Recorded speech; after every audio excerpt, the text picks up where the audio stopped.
Hey, what's up, guys? Rizu here. If I'm completely honest, I didn't want to make a click series for Savage and just for Ultimate, but at the end of the day, I decided to do it.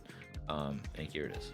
So I'll be doing this per as a whole, but not per fight, because I felt like most of the mechanics felt more intuitive to learn. So as a reminder, this is not a guide on how the mechanic works, but more so tips here and there of what helped me learn the mechanic as quick as possible. And let me know what you guys think down below, or if there are other mechanics that you wish to talk about and I skip, let me know down below. And in that case, I can just make another video, and that's okay. I'm gonna be explaining PF strats this time around instead of the week 1 strats that I used. And if you haven't subscribed, please do so. If you like the video, like it. If you dislike it, but let's not waste time, and vámonos. Disco Infernal. This is the first big mechanic of M5S, and we're gonna be doing it like through West-East. That's the one that PF like. And at least to me personally, this feels like a bit weird of a mechanic, but I personally found a way to like make this mechanic easier than it sounds or looks. So basically what I did, I'm gonna be standing on the west side, and I'm gonna be find that one square right in front of me or on the inner cardinal that is not lighting up. In this case, it's this one. And what I basically do is I stand on the inner cardinal with it, and I know these 2 squares are safe for long and short. I don't know which one it is for short, I don't know which one is for long. I just know those 2 are gonna solve. And since it's true east-west, the other melee with the same timer as me shouldn't come to me and fail the mechanic. So basically I could just follow the spotlight as it's solving in these two squares. Just follow it and we'll be safe, because the other tank or the other role tank, which it is, will have a different timer and they won't get affected. So let's just keep playing it. You see how I go in this case inside on the inner cardinal, and I know these 2 squares are gonna light up. It's gonna be out, inside out. I read the second part of the code of the mechanic, and I just go in. If I'm a little bit too far, I just move accordingly. You have enough time. This is where you see the A or B side, so you take a mental note on it, and you see the spotlight is about to solve. For the people with other timers, they need to follow that spotlight, and then you know, like, okay, that's mine, so they just follow it. In my case, I could have followed it, but I decided not to because I already know I was long, so I just need to go to my safe spot. It's gonna be, you know, another set of ins out, in out, and just solve it. It's pretty much right in the face. You just want to solve the squares right here and go and solve. In this case it was A, so I'm gonna go for the rolls. Make sure I'm standing in one of the last safe spots, which, you know, it's right here. Once the half room cleaves are done, the other half of the arena, everything should be safe because the squares disappeared and you auto solved it. And that's about it for Disco Infernal. The most difficult part for me was exactly where to stand for the lenses. And let's go to the next mechanic. Ensemble assemble. So basically it's gonna follow the same positions as in other fights, which was the Extreme Trial 3, which was healer, tank healer, range, melee range in my case. It's right here. So every time you solve the out and in, one of the roles is gonna get hit. It's either DPS first or supports first. Doesn't matter who it is. It's set in stone once the first one happens. So in this case, we're gonna see it happen. It's gonna be out, and DPS got hit. In this case, the Black Mage got hit. Right here is where the Black Mage can easily, instead of going towards the east-west, because this is supposed to be safe, right? You can make this mechanic be a little bit more simple. If the Black Mage got hit, they just go to the side. It's gonna be in, and they go towards any of the DPS. And then once the in solves, they go out again to their original spot and they're done. They just go do in, out, in, out. Because whenever the in happens and the second cleave happens, it's gonna be on the other roll. I rotate the camera too much, so my bad on that. Let me just rotate right here.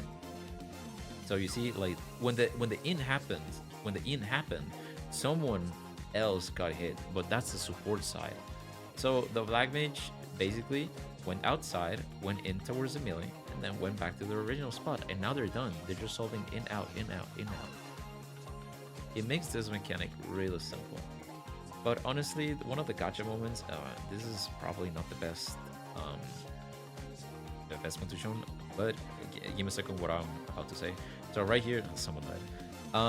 So right here, I got hit, And as I got hit, I move towards one of my DPS.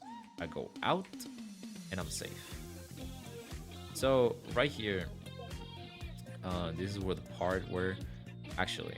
So once the Let's Dance Casper appears, the debuffs are going to be in a different timer than what they tell you. So as soon as you see Let's Dance, if you look at your timer, mine says 13. And in guides, they tell you 5, 10, 15, and 20. They're not wrong. But in my opinion, they're late. Why? Because I would say it's way better to look at them as 8, 13, 18, 23. In my case, since I said 8, 13, I'm the second one. Which is, this one equates, it's literally the same as if I'm 10. I'm just 3 seconds early. I already know by a fact that I'm 10, 3 seconds early. I'm the second one in line. And I can just literally go to my second spot and it's like, okay, I'm actually 10. You see? It took me 3 seconds. Like, if I delayed my stuff by 3 seconds, it feels a little bit weird. But in my case, that helped. And then you just solve the everything right there, and that's about it for this mechanic. The last piece, I guess, because most of the mechanics I feel like they're straightforward, is after Frogtourage 2, where you bait cleaves, just normal cone cleaves, you're doing in out. After that, you're gonna see these two appear on the inner cardinal, and it's always north-south. Like, the safe spot is always north-south, and I would recommend solving if it's north-south and then the half room cleave. In my opinion, I did both at the same time. Right there, like, I crossed the half room and then I was going up. And that's about it. Everything else of M5S, you gotta see it a couple times and then you're pretty much done with this fight. And let's move on to the next fight. The very first mechanic of Sugar Riot, right here. This is the one part that requires a little bit thinking. You're always solving on an inner cardinal and opposite of it. What do I mean by this? If in this case we're going away from the succubus, she's literally gonna cleave 1 and 2, and the bombs are gonna get flown away and cleave 2 and 3. That basically means we're going towards 4, which means we have to go towards 2. That's literally the opposite one. So we're gonna be standing right here. It's always 2 to 4, 4 to 2, 1 to 3, 3 to 1. It's always those sets of inner cardinals. It's never 3 to 4, it's never 4 to 1, it's never 2 to 1, it's never perpendicular to it. It's always opposite of it. And basically the last thing that you want to know is that you can see double Malboro, you can see double succubus, but you'll never see double bombs. So no matter what, it gets way easier the more you do it. And that's basically about it. You're gonna solve this. We're gonna be standing on an inner cardinal, getting flown to the opposite side, and then solve whatever you needed to solve. In this case, we needed to solve the partners, and you can gap close as soon as you see the AoE go off on the inside of the arena, because that's when it snapshots. You can be extra safe and just wait like that half second more, but it really, you shouldn't worry too much about it. And if someone says like, why are you moving so early, don't even listen to them, because they need to understand and learn that snapshots are how this game works, and some snapshots are earlier than what they look. They should know that. That's part of the fundamentals in this game. But anyway, I want to fast forward until the next mechanic that I feel it has a little bit of a nuisance to it, which is the cactus. So basically the cactus in itself, since people are doing north, you're always just gonna be moving preferably towards the northwest side, or if you're looking inside the arena, towards the right side of the arena, unless you get the curse pattern. I got the curse pattern right here, you know, because it's one spawning right in the middle and this one basically entrapping you. But the thing is that this is not cursed enough, which means that the other cactus, the second one, is gonna spawn there. So basically your northwest or the right side of the arena is gonna be unsafe for like really quick. So right there, you see how it spawned over there in the middle? It makes it really tight. But if you go left instead, you get a little bit more of time to like move away from it. And you basically just move all the way on the top of the arena. In this case, I wanted to go towards this side, the northwest or my right side, because it's always safe. But I see people going middle, so I could have just go middle, but I have time. You have time. You just have to keep moving. Once the last set of cactus solved, you have 4 seconds to basically solve the last set of mechanics. You can, with those 4 seconds, you can sprint from the middle of the arena to the corner and you'll be fine. For the ads phase, this is actually a really fun phase in my opinion. And this is where I recommend highly to put everyone physically on the Yan. But damage wise, it should be, you know, everyone else, like, the melees on the Yan and the range on the cat. And why physically? Because the cat is jumping towards players sometimes in those random jumps. And right here, if 7 out of 8 people are sitting with the Yen, there's a high chance that the cat jumps right here and it gets naturally cleaved. There's a case that it can go towards the tank that has the squirrels, and if it happens, it happens. It doesn't matter. As long as the range are hitting on it and it gets cleaved at the melee right here, it's so simpler. It's so simpler. So right here, for example, it got cleaved by my Ouroboros and part of my Uncle Furious before it runs away. And then you just focus Yen, make sure it dies. Right here we have the weapons. I can just leave the... We have some weapons on the party, so I can just leave the Yen to it and it dies naturally. As you can see, my 2 minute, I haven't pressed it because we're trying to delay it for whenever the stuff happens. Right here, my pod is about to come out. You can use 3 times the pod, minus 10 seconds on the timer, or minus 9 if you want to. And then you just basically, you're going to hit every single score with it. I potted right there, and now we're gonna delete these ads. Because we have the weapon, we have pods, we have everything. I'm like, holy shit, what am I doing, bro? Like, I didn't even notice that, like, we killed so fast. So I was like, what the hell? So basically, right here, because we have weapons, it's already done. I didn't show that. If I show the week one footage, it's basically the same, but it takes a little bit longer. And that's pretty much about it. Like, the most crucial part is the Yan at the start and the cat and delaying your 2 minutes and your pod. Everything else should work the same as you've been doing, like in cleave maxing. So I'm just gonna be skipping that.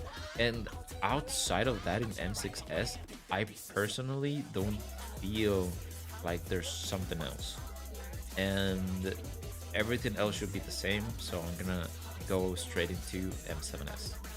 Now for M7S, personally, I feel like phase 1 and most of phase 2 is straightforward in the sense that you need to do it in order to like get it, but it doesn't have like something that at least personally I used to like solve it as quickly as I could.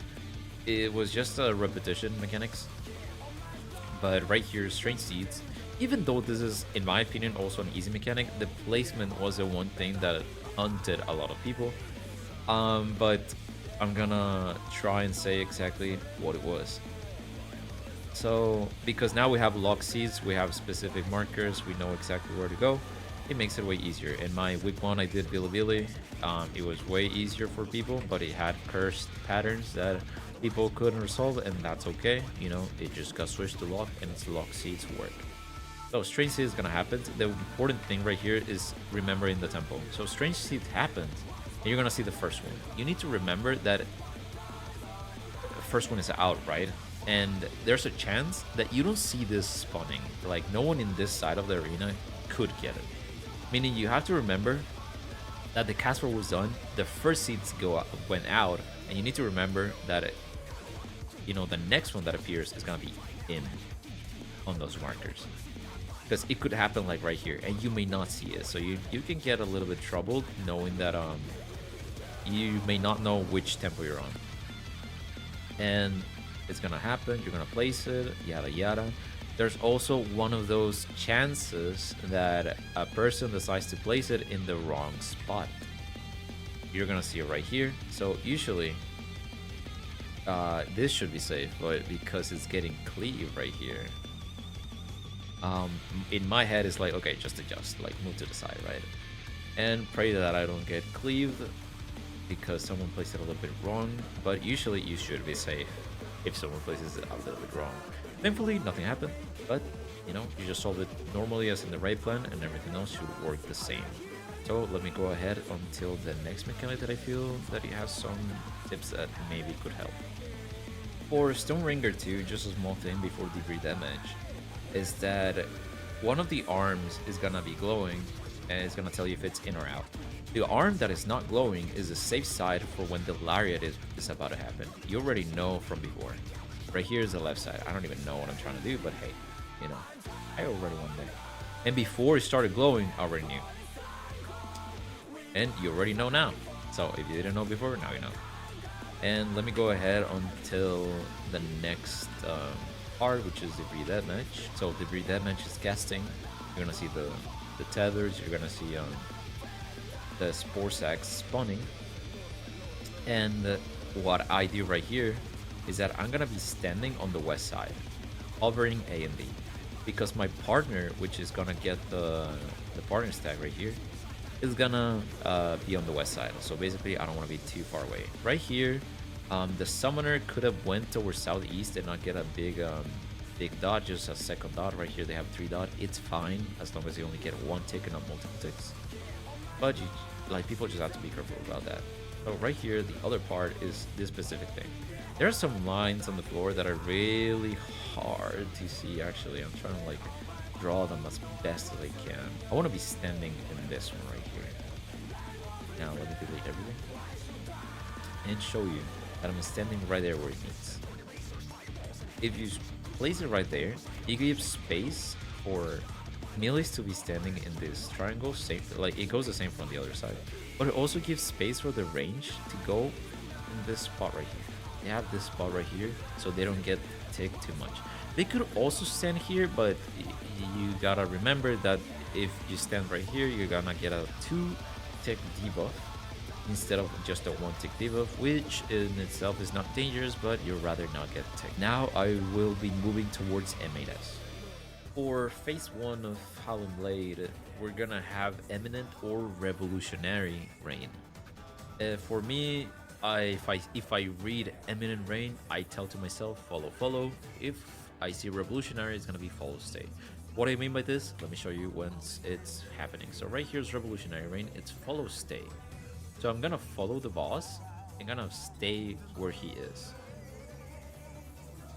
Now he's gonna be over there. I'm gonna be staying, as I said right here. I'm gonna be staying and just gap closing later. If it was Eminent, I would be following towards B-ish to the over there where he went, and then follow him up until this side, right where the arrow is. That's where basically everyone wishes to be standing, but you will be following him if it was Eminent. Follow, or follow stay. That's how you learn it. At least that's how I learned it, and it felt so easy, so much easy to remember. Now I'm gonna be skipping 10 seconds ahead. Right here, there's gonna be Mileninial, and the way that I see this mechanic is depending of a lot of stuff. I unfortunately am too lazy to get footage of multiple ways to do it, but you're gonna see the aero cast bar. You can press your knockback resist, and then right here I'm gonna have my pre-position spot right here, and I'm looking at them spawning clockwise, so I'm gonna go towards the left. I'm gonna be almost following them, so I'm gonna be standing on the edge of the orange line, make sure it solves, and then move, and then just hug it. I hug it, and then we're fine. And that's pretty much about it. Whenever the second part of my lineal decay happens, I'm gonna wiggle my character a little bit to know which head am I, and then get knocked back opposite of it. In my case, if I didn't have the tether, I would be going towards 4 or D, because those are my colored spots that I have. And then you solve the next mechanic, so I'm gonna be skipping ahead towards the Yojimbo mechanic. Terrestrial Titans or the Yojimbo mechanic. What I like to do is I stand in between these 2 circles, away from it, not in the middle of the arena, just a little bit away. And I want to find the blue line that appears right here. Titanic Pursuit. Alright, you're gonna find this blue line right here. It spawns on this side or the other side, more towards the middle of the arena. In this case, it spawned right here, and it's basically telling me that, hey, this is one safe spot and the other safe spot should be over there. So I see that 4 is safe, meaning the opposite of 4, being 2, is safe. It's always inner cardinals that are safe, so you already know that if it's out of the 4, once you see the line appears, it's only two possibilities, and once you see the bits, that is the next part, you're gonna guarantee which one it is. So right here, this bit spun like this. It's an X. The way that I see it is that if I don't see this bit, like it appear over here, that is like a plus, right? If I see the plus, I also see it as an arrow. It's telling me like, hey, you should go over there, right? In this case, because it's open right here, it's almost as if it's telling me like, hey, go over there, you know, like that's the way you need to go. So since I already know it's 4 or 2, 4, and I know that it's open, it's basically telling me like, hey, like that is the safe spot. It's 4. If it was on the other side, where this thing, like if you see it's a plus, it's almost as if it's telling you like, hey, it's over there. It's on the other half of the arena. I mean, it's not like, of course, it's not curving it, but you already know that if it's pointing towards the other side, you already know it's not 3, it must be 4. And that's pretty much it for this mechanic. Let's just see it happen. Boom, that's it. That's pretty much it for the mechanic. It sounds complicated at first, but once you get used to like that part of like knowing which an cardinal is, it becomes so much easier to read and to do by yourself. And let me go to the next mechanic. Terrestrial Rage. For those who know me, know that I'm an advocate for DN Terrestrial Rage. DN Tera, for me, that is way simpler, but hey, you know, I don't understand, in my opinion, I don't really understand why it's called Clock Tera, when in reality you cannot stand on your clock spot unless they're meant to be like clockwise Tera. In that case, they should have called it CW Tera, but hey, you know, I don't understand what they did. But like if you stand on your clock spot, that basically you get messed up. So the way that I would call Clock Tera, in my opinion, I would call it inner cardinal clockwise Tera. Why? And I'll show you right now. So Terrestrial Rage is happening. I'm gonna be standing on the inner cardinal right here of my color or initial like spot right there. So for me, I'm gonna be standing 4, and I'm gonna be solving this mechanic on 4, on D, or 1, depending on where the bit spawns. So right here, we're gonna see that we're gonna have one thing. It's gonna be spawning, and it's spawned on 4. If it spawns on 4, the line cleave is gonna cleave D4 and the missing C, which is south. So basically saying this spot and this spot are, you know, unsafe. Basically meaning that I must go towards 1 and push out whoever is here. They need to move over a little bit down. They're moving clockwise. And that's why I like if they actually called it clockwise Tera, if that's what it meant, you know, but I don't know. So right here, I'm standing at 1. I'm already safe right here. And then you just move accordingly. Now, I could draw how it moves on other certain spaces for, like, let's see right here. So imagine it actually spawned at 2. It's gonna cleave 1 and B, right? And I would be standing at 4. But because the person over here needs to move 1 clockwise, the person over here needs to move clockwise, so they stand here. So I technically cannot stand at 4. That would mean that I would need to be standing instead of over here at 4. It's actually really hard to see that color. Instead of standing at 4, I would be standing over here at D, so we can have more space and not clip each other.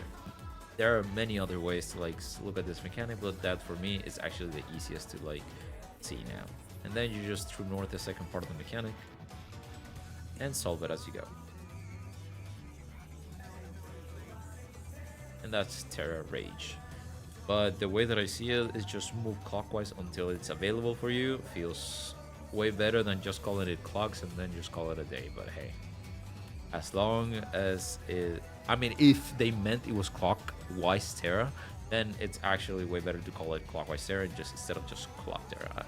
But that's just me. I'm just ranting at this point. Now for Beacon Moonlight, this is a fun mechanic. People are doing quad Moonlight, and basically you want to put everything in the same quadrant or in a cardinal in this case. So we're gonna find the, basically what I do is I find where the first one spawns. It spawned at B, the next one is at C, therefore you know D and A are the last ones. I'm gonna focus on B and C first to see where the first safe spot is, while also taking note of where the second Second clone, in this case, the one at C, is cleaving. So basically right here, it's 1 is a safe spot, but 2, this inner cardinals 2, is also safe for the first dash. If you look at Yuri, he's already pre-positioning on the outside, and he's giving space to whoever has the click, to everyone else who has a spread. If you can do that, do it. If not, just, you know, follow the same thing, which is just finding the safe spot. So right here, we're standing basically at the inner cardinal, which is 1. 1 is a safe spot. Then you want to look at 3, and it's like, okay, 3, sorry. The third clone, which is cleaving 3 and 4, and then the last clone, which is cleaving 1 and 4. Basically meaning that 2 is safe. Or you can look at it the other way, where it's like, oh, it's not cleaving this side of the arena, it's not cleaving this side of the arena, so it's 2. Whichever works, but know that once you know the first one, you already do it. So because Yuri's over there, it gives space for the other melees to do whatever they want. So right here, we're just gonna wait because we need to go to 2. It's a 1 movement thing. There will never be a place where you move 3 times in this mechanic. You're always moving at most 2 cardinals, at most. Or you're just standing still. So in my case, because I know how this mechanic works, and I know the third cleave is cleaving 3-4 and the last cleave is cleaving 1 and 4, I can do this. I can just keep moving. And basically, you know, give more space for the spread, give more space for everyone else, and then you go and do it.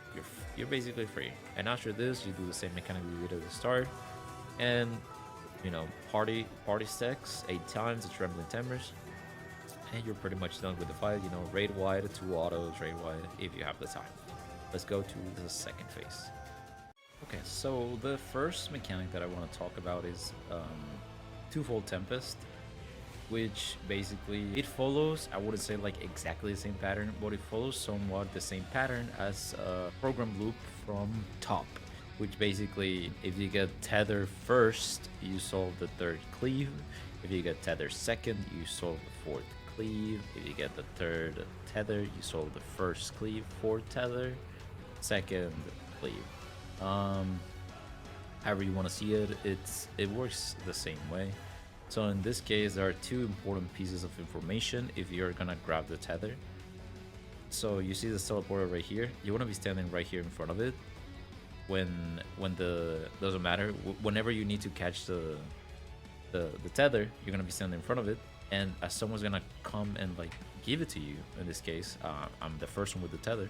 I'm gonna be standing in front of the teleporter, and naturally I grab it, because there's not enough time for you to like play around with like, oh, I'll give it to you, you give it to here. No, stand in front of the teleporter and let the tether automatically go to you. The other person just gets on behind the teleporter, so they don't like accidentally grab it again. And then in this case, they could have stood in front of the teleporter or go back to their own platform. It really doesn't matter as long as they're standing in front. In this case, they went in front, they took the tether by themselves and went away. It followed almost the same thing where they were in front and I was in the back. So right here, I'm just gonna wait for the other cleave. And if you're gonna bait the thing, make sure you're standing really close to it, as long as you can, as far as you can. In this case, I want it to be like giga close, but at the same time I don't want to be like falling down the arena. And then once that happens, I just make sure I stand away from it, because you want to get cleave a second time. And that's basically Twofold for this case. Champion circuit, which was my Achilles heel during this thing, because I was being too fast. I was not waiting for the bit to happen, I was just going straight for a side of this line cleave. But hey, once you get used to it, it's a really like chill mechanic. Make sure you drop GCDs if you need to, because it's really quick. So if you can get a GCD in whenever you can, just try and do it, but do not you know, make sure you die or get a damage down, which is, you know, both are bad.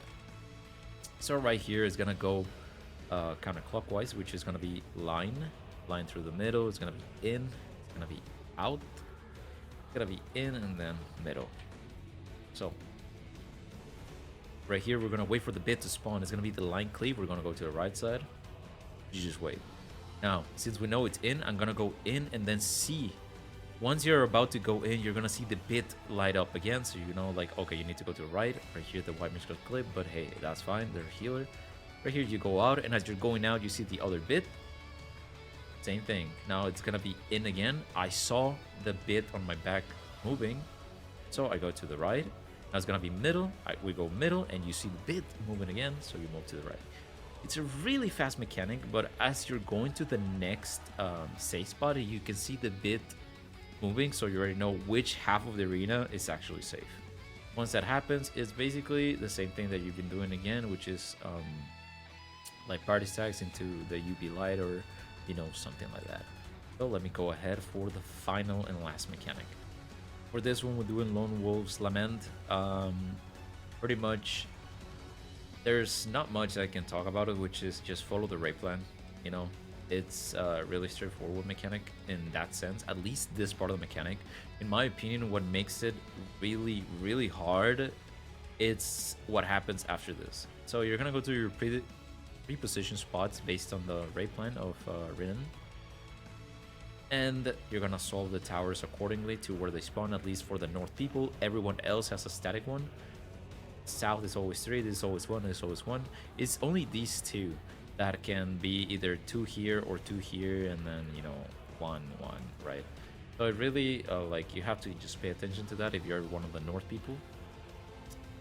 This is the part that is actually hard, which is a hero's blow. Once this happens, the boss is gonna do a half room cleave, and you have to move once. The best way for you to, like, well, the way that people did it and showed me was that you want to find this arrow right here, or at least the arrow on the side, and you have to pay attention to where it's actually cleaving. If you can find the arrow on the side, and preferably the arrow of the boss, you can see exactly which half of the arena is actually being safe. In this case, since we only have one movement, and I already know this is getting cleaved by mid half, this is getting cleaved completely, and this is getting cleaved completely. There's always 2 safe platforms and half of one. So in this case, in my platform, I need to move towards the half from one, and the 2 people over here need to move to the safe one. And if you want to be extra safe, you can also, like, make sure you move towards this half of the arena, but it's usually not necessary. Don't worry about it too much, because it's just a half of cleave, and that like, this was supposedly safe. So right here is gonna be also in and out. So I move half from cleave in, and boom, do it. So now we're gonna do what is actually the hardest one, which is going back to northwest for the people that needed to go north. So right here, because of the timing and because people were forced to move from this platform to this platform, now you have to do, the north people need to do a conga line that is actually bigger. The people over here need to look at the people over here to know if they need to come back or do whatever they need. And if this person right here had it, Yuri has it, and I had it, then in that case that I'm drawing right now, Yuri needed to move 1, and I needed to move 1. You usually want to leave you usually want to move everyone towards the east side of this one naturally, and then one that is odd, or one more, is over this arena on the one on the west side. But in this case, it's already auto resolved. The only thing that needs to happen is the tank needs to go towards the west side. I need to stand still. I almost went to the other arena because I was like, are they coming or are they not coming? But hey, we didn't wipe. Anyway, so that's pretty much it. Now you just want to try and reconvene on south if you can. If you can't, it's fine. You just go to the one platform that has the thing, and then you just do the final soft and rage sequence. And then it's final and rage, and that's it. If you want me to, like, explain another mechanic that I skipped, because I skipped through a lot of stuff that I consider to be somewhat intuitive by itself, let me know down below, and I can just make another part of it. But thank you guys for watching, and I'll catch you guys on the next one.